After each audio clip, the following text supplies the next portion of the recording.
All right, we got another 1v1 for you guys. TlaxtlanSoothsayer versus Felkon. Soothsayer is going to be playing the Skaven with Felkon on the dreaded Dark Elves. Let's get a look at these armies. They're pretty unique, pretty fun, pretty different. I'm going to go ahead and pause it here so we can take a look at some of the unique unit formations that are going on as well. So Soothsayer has an insane army. He's got three Warfire weapon teams. He's got some rattling gun weapon teams. He's got some Jezzails. He's got tons of clan rats with spears all over throughout his army. Some intermixed in the backline with some Skaven slaves. He also has some poison wind globadiers. Of course, these guys have AP and anti-large versus the death globe, which has the anti-infantry. Now, in the very back line, we also see 2 units of rat ogres reinforcing some gutter runners with poison. In the very front, though, we also see gutter runners with poison on the left and right flanks.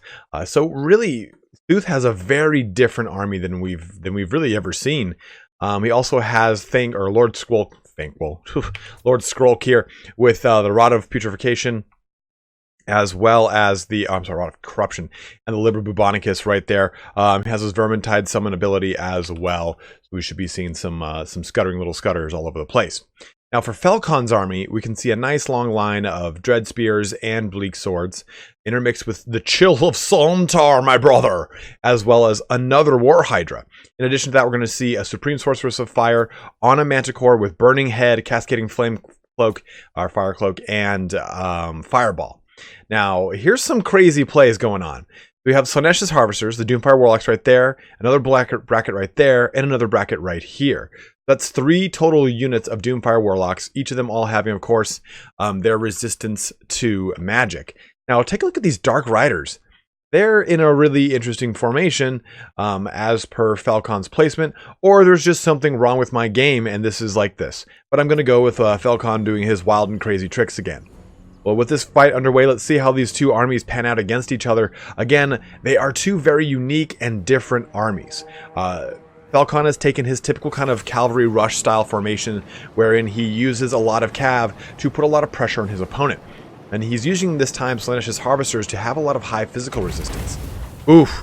We can already see that the Warplock Jezzails are getting some shots on. Remember, the Warplock Jezzails don't have magic damage. They do have their Sunder Armor capabilities as well as the AP, but the ammo that is coming out of them is not sundering. Or, I'm sorry, it's not magic. Shots being shot down onto the Supreme Sorceress of Fire. She did launch a Fireball at the Warplock Jezzails, and it didn't quite connect there. It did hit right there or so we didn't actually see any damage from that. We can see these 2 forces looking to tie a noose. You can take a look at this on the campaign map itself. Look at Felkon just going all over the place here. Plenty of Dark Rider pressure back and forth, just kind of probing into the line, getting TlaxtlanSoothsayer a little bit on edge here as he has to deal with a lot of a lot of cav coming out from these Dark Riders. The Dark Riders themselves are not the best cav, right? They're a fast cav option. They're supposed to be skirmishing, but they can do quite well against some of the more lightly armored and nice Chill of Sontar right down the center of these Warpfire Thrower weapon teams. More Warpfire Throwers going right into this unit of Bleak Swords, just melting them. Oh man, just look at this action. More Hydra Breath going down here, just mulching into some Rat Ogres and hitting also into these Warplock Jezzails. These Dark Riders pushing, and you can see they've already broken apart this unit of Skaven Slaves with spears, but they're just constantly keeping this pressure very high right now. The frames per second have completely tanked on my end of the PC, so I apologize for that, guys. You're getting plenty of Warpfire action going right into the Chill of Sontar. The Dark Riders pushing firmly into this back line with the Slaanesh's Harvesters. You can take a look at this. Slaanesh's Harvesters. I was right. You can see how these guys are just pushing right through these forces, getting right into that back line. They're using Soul Blight. Soul Blight is coming down from... Is there a Dark Caster that I did not notice? Either way, look at this action going all over the place. This is an actual bound ability from the Skaven themselves, and it's an actual icon I did not take a look at on Skrulk, and I don't know if we'll be able to see it in time here.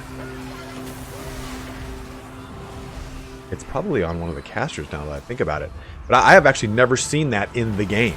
If you guys know what it is in comments, please by all means let me know. As always, plenty of summons up though of clan rats scuttering all over the place.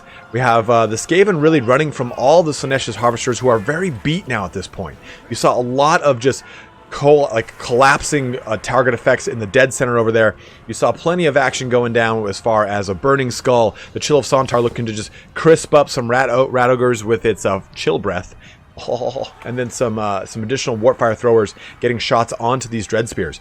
I mean, man, this has been a wild and crazy fight. It was hard for me to follow at the same time too, because there was just so much coming out at one time. There's so many effects coming out. There's so many different spells popping off.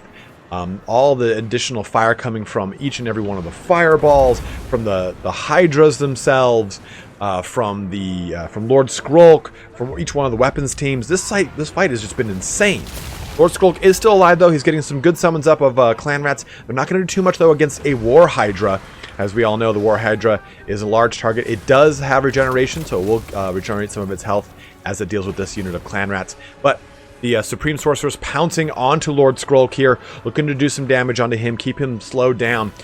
We do have these Poison Wind Globadiers.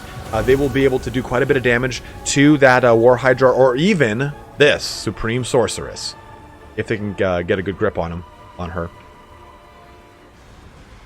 A lot of the Dark Elves looking to kind of coalesce over there, come back from that engagement. Some of the ammunition from these Rattling guns is slowing down the Supreme Sorceress. Look at, she's just at a crawl right now. She's getting a little speed as she charges into this Poison Wind Globadier unit, but you can see that they're going to slow her down with suppression fire. I think it's a 24% speed reduction, and it's pretty substantial. It's enough to keep her pinned down just like this, and she was up 50% health there from about 100, being pinned down from both the Gutter Runners, from these Poison Wind Globadiers. But look, the Dark Elf Dread Spears are coming in here to threaten back into these Poison Wind Globadiers, get that anti-large off of their Supreme Sorceress, who almost started breaking right there.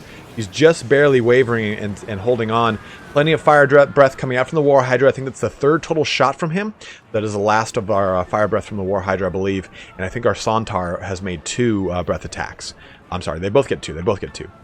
Some more flame attacks coming down, just pouring into these Dread Spears, also into these Skaven Slaves with spears, melting them pretty hot and heavy here. We do still have a nice Chill of Sontar and War Hydra at full health though. So Soothsayer he's going to have to do some kiting. He's going to have to do a lot of focusing and push one of these guys down at a time. If he split fires, he's going to be able to get, Felkon's going to be able to get in there with these Hydras and do some serious damage. Skrulk still is alive though, so there's that last breath attack there from the Chill of Sontar, hammering into the Warp Fire throwers. And we saw that earlier in the game, doing quite a lot of damage to another one of them. Ooh! Now, Felkon will probably take this War Hydra and attack these Warp Fire throwers. Oh, looks like they actually didn't get their the Kindle Flame Fire resistance debuff on them. Lucky for them. A Word of Pain being dropped from a unit of Slaanesh's Harvesters over there on the right. The Slaanesh's Harvester, the Doomfire Warlocks, the Slaanesh's Harvester are the Regiment Renown. God, I'm all over the place today. These allergies are just slaying me. Let's see what we can get here though with these remaining units. There is the ability to slow them down using poison weapons, using suppression attacks. There's plenty of things going on here. Now the suppression has gone down onto this Chill of Sontar. You can see plenty of damage being poured onto these guys. A nice wind attack of a Burning Skull is going to be dropping right here. Ooh, right in the Sooth's face from Felkon with the Burning Skull. And that just melts a bit of the resistance that the Skaven had left that was doing quite a bit of damage to this Chill of Sontar. At the same time, the War Hydra is putting Lord Skrulk in a bit of a dumpster here, putting a lot of pressure onto him, keeping him on the run. He does still have the Rod of Corruption, and I'm not sure about his Liber Bubonicus. I'm not sure about its charges left now at this point. But the Chill of Sontar is hobbling along. We're going to get another summon of rats coming up here. And really, at this point, the battle, or the balance of power, is very heavily in Felkon's favor. TlaxtlanSoothsayer is really going to have to do an uphill charge on this one because he's dealing with quite a healthy War Hydra, a half-health Chill Sontar, and now a dead Lord Skrulk, and that is it. It looks like Felkon has pulled ahead here and won in this pretty crazy little fight. I know it did get a little hectic in there with watching both these armies kind of collapse in on each other with all these spell effects going off at the same time. I do apologize for not getting 100% coverage on that. My computer, for some reason, has been crashing a lot, so I don't have a ton of time before we fly out to England to get these videos up here for you guys. So I want you to have some competitive content to go through in the week to come. Taking a look at these battles, we can take a look at the Warpfire The Warfire Throwers did a lot of work. 36, 38, and 69 kills onto the very meager front line of Felkon. They were able to mulch apart some of these Dread Spears in the very beginning and the Bleak Swords. Unfortunately, the Warpluck Jezzails couldn't come online. They were focused down very fast by the Dark Riders, and I think that was a good play by Felkon. Had those Warpluck Jezzails stayed online, they would have been able to threaten the Supreme Sorceress or either one of the Hydras very easily.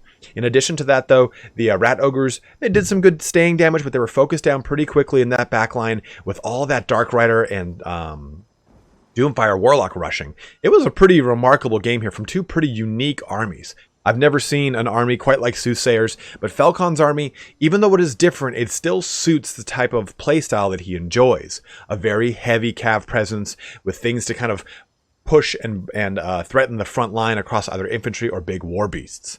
Overall, this was an amazing fight. These two gentlemen will be squaring off in our ever-chosen invitational this weekend, so make sure you're tuning in to either Total War Official on Twitch or the Total War Official YouTube channel to see myself, Turin, not TlaxtlanSoothsayer's in it, but Party Elite and Lore Master of Sotek all commentating and shoutcasting the games there for you. I think Dogbert will be there if Grace doesn't kill him first. But as always, guys, thank you so much for watching here today. Have a good one and take care.